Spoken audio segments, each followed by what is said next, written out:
At Nagico, the things that matter to you matter to us. Like your boat when you're at sea and you get away from everything. Your home and the security of your daughter's things. And the car that you've had for too long, but after all these years, you just can't let go. At Nagico, we're about much more than just insurance. We're about the big things and the small things that mean everything. Minister of Foreign Affairs Mark Brantley has signed and issued the warrant for the extradition of Keith O'Neill Braid, alias Christopher Antonio Nile, and his surrender to the U.S. authorities took place on Friday, August 3. Police said that Braid was the subject of extradition proceedings in the Federation of St. Christopher and Nevis. He was charged with 2 counts of attempted second-degree murder in the state of Florida. His criminal prosecution began on September 1st, 2016 in the Orange County Court in the state of Florida. And on September 1st, 2017, the defendant entered into a plea agreement whereby he pleaded no contest to the charges. In accordance with the terms of Mr. Braid's plea agreement, he remained free until the date of his sentencing, which was set for September 28, 2017.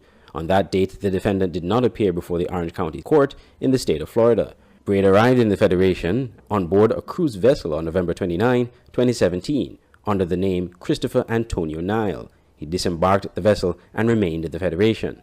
Upon their departure, authorities aboard the cruise vessel discovered he was missing and made a report to the Royal St. Christopher and Nevis Police Force.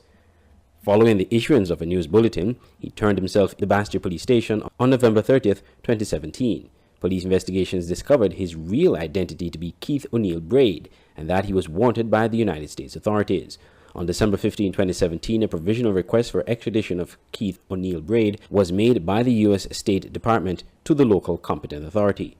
The provisional arrest was executed on January 11, 2018. A formal request for extradition was made on February 22nd, and that formal request of extradition was received in April 2018. An extradition hearing was conducted by the magistrate His Honor Reynold Benjamin on June 5, 2018. On June 15th, the magistrate committed Mr. Braid to Her Majesty's prison to await the decision of the Minister of Foreign Affairs as to his extradition.